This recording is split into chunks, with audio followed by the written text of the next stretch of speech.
آزاد کشمیر کے بلند و بالا پہاڑوں، گھنے جنگلات اور خوبصورت باغات پر مشتمل تقریباً 144 کلومیٹر تک پھیلی نیلم ویلی۔ نیلم ویلی کا آخری مقام تاؤ بٹ ہے۔ اس کے بعد مقبوضہ کشمیر شروع ہو جاتا ہے اور وہیں سے دریائے نیلم بہتا بہتا آزاد کشمیر میں داخل ہوتا ہے اور پھر مظفر آباد تک پہنچتا ہے۔ اسی دریا کے اطراف میں یہ خوبصورت وادی آباد ہے۔ سڑک کی حالت اتنی اچھی نہ ہونے کی وجہ سے یہاں سیاحوں کی آمد و رفت نسبتاً دوسرے سیاحتی مقامات سے کم ہے۔ نیلم ویلی آنے سے پہلے آپ کو اس کے خوبصورت مقامات معلوم ہونے چاہیے تاکہ آپ آسانی سے اپنا پلان بنا سکیں۔ راستے میں آنے والے 11 مقامات دیکھنے سے پہلے آپ چینل سبسکرائب کر لیں اور بیل آئیکن کو بھی پریس کر دیں تاکہ مزید اپڈیٹس بھی آپ تک پہنچتی رہیں۔ کوہالہ، یہاں پہنچنے کے لیے آسان ترین راستہ اسلام آباد سے مری اور مری سے کوہالہ کو جاتا ہے۔ اس سفر میں تقریباً 2.5 سے 3 گھنٹے لگ جاتے ہیں۔ نیلم ویلی جانے کے دوران آپ پہلا سٹے کوہالہ برج پر کر سکتے ہیں۔ پرانی اینٹوں کی طرز پر بنا یہ پل پنجاب اور کشمیر کو آپس میں ملانے کا ذریعہ ہے۔ آپ کو انٹرٹینمنٹ کے لیے یہاں چائے، پکوڑے، سموسے، سنیکس مل جاتے ہیں، مگر یہ سب چیزیں مہنگی ملتی ہیں۔ چونکہ دریائے نیلم ساتھ میں ٹھاٹھیں مارتا گزر رہا ہوتا ہے، شاید یہ لوگ اس خوبصورت جگہ کی قیمت بھی چائے پکوڑوں کی قیمت میں شامل کر دیتے ہیں۔ مظفر آباد آزاد کشمیر کا دارالخلافہ ہے۔ دریائے نیلم کے اطراف میں پھیلا بہت ہی خوبصورت شہر ہے، جہاں آپ کو دنیا کی ہر سہولت مل جاتی ہے۔ اچھے سے اچھا ہوٹل، اچھا کھانا وغیرہ آسانی سے مل جاتا ہے۔ اگر تو آپ کراچی یا دور سے سفر کر کے آ رہے ہیں تو رات مظفر آباد میں رک سکتے ہیں۔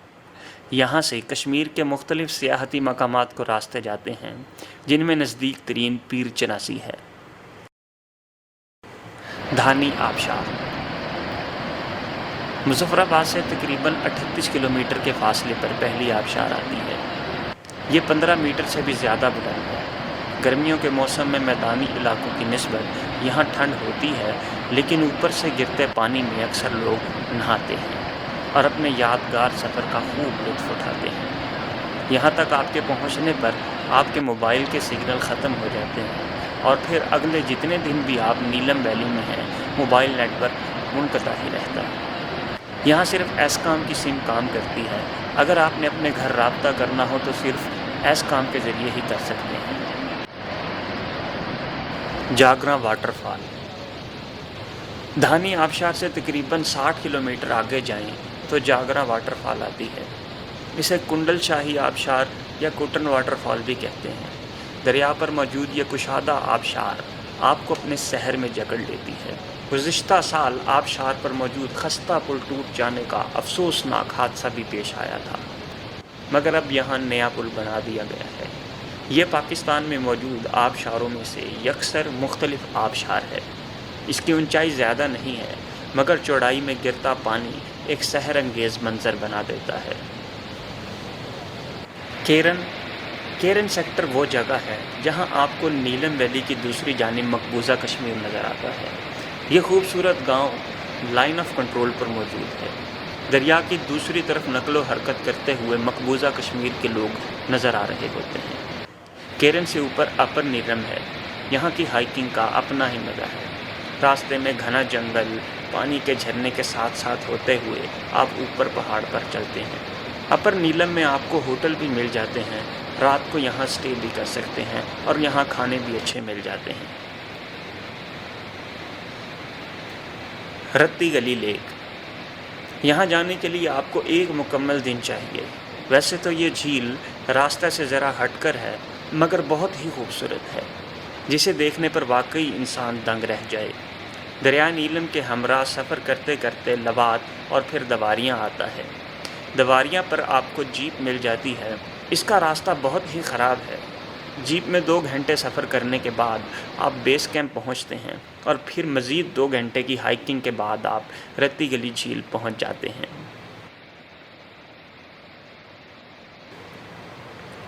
شاردا رتی گلی گھومنے کے بعد آپ رات نیلم ویلی کے سیاحتی گاؤں شاردا میں بھی گزار سکتے ہیں۔ شاردا کے سیاحتی گاؤں میں آپ کو آسانی سے ہوٹل مل جاتے ہیں۔ یہاں دریائے نیلم کافی چوڑا ہو جاتا ہے، جہاں دریائے نیلم کے کنارے آپ رات بسر کر سکتے ہیں۔ تاریخی اعتبار سے شاردا کافی پرانا گاؤں ہے۔ مشہور مسلمان سیاح اور مورخ البیرونی نے بھی اپنی کتاب میں شاردا کا ذکر کیا ہے، جبکہ اہل ہند بھی اس گاؤں کو انتہائی متبرک تسلیم کرتے رہے ہیں۔ کیل۔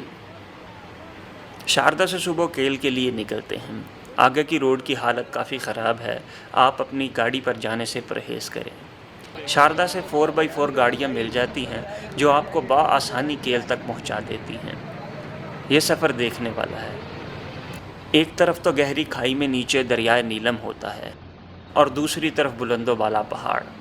اکثر مقامات پر تو راستہ اتنا تنگ ہو جاتا ہے کہ صرف ایک ہی گاڑی اس راستہ سے گزر سکتی ہے۔ گاڑیاں کراس کرنے کے لیے جگہ ڈھونڈنی پڑتی ہے، اسی وجہ سے اکثر گاڑی ریورس کرنی پڑ جاتی ہے۔ جیسے جیسے آپ اوپر بڑھتے جاتے ہیں، خوبصورتی میں بھی اضافہ ہوتا جاتا ہے۔ 2 سے 2.5 گھنٹہ سفر کرنے کے بعد آپ کیل پہنچ جاتے ہیں۔ اڑنگ کیل۔ کیل اور اڑنگ کیل 2 گاؤں ہیں جو 2 پہاڑوں پر واقع ہیں، یعنی ایک پہاڑ پر کیل ہے اور دوسرے اونچے پہاڑ پر اڑنگ کیل ہے۔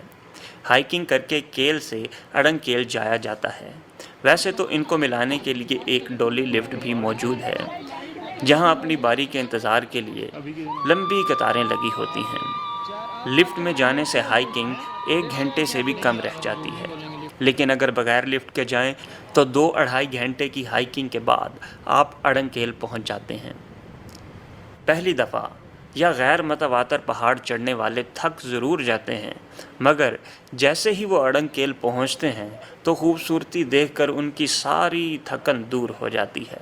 یہاں آپ کو کھانا آسانی سے مل جاتا ہے، مگر یہاں کے کھانوں کا ذائقہ اپنا ہی ہے۔ یہاں آپ کو لاہور یا پنجابی کھانوں کا ذائقہ نہیں ملتا۔ سارے ہوٹل لکڑی کے بنے ہیں، جو یہاں کی قدرتی خوبصورتی میں مزید اضافہ کر رہے ہوتے ہیں۔ اگر آپ یہاں رات رہنا چاہیں تو رات رکنے کے لیے آپ کو کمرہ بھی مل جاتا ہے۔ تاؤ بٹ۔ نیلم ویلی کا آخری مقام تاؤ بٹ ہے، جو انتہائی پرکشش اور خوبصورت علاقہ ہے۔ تاؤ بٹ جانے کے لیے اڑنگ کیل سے کیل واپس آ کر آگے جانا ہوتا ہے۔ کیل تک تو پھر بھی گاڑیاں آ جاتی ہیں، مگر تاؤ بٹ کے لیے صرف جیپ ہی جاتی ہے۔ یہ انتہائی خوبصورت اور پرفضا گاؤں ہے۔ تاؤ بٹ سے آگے مقبوضہ کشمیر شروع ہو جاتا ہے اور دریائے نیلم بھی اس کے ساتھ ہی مقبوضہ ہو جاتا ہے، جہاں اس وادی اور دریا کا نام کشن گنگا ہے۔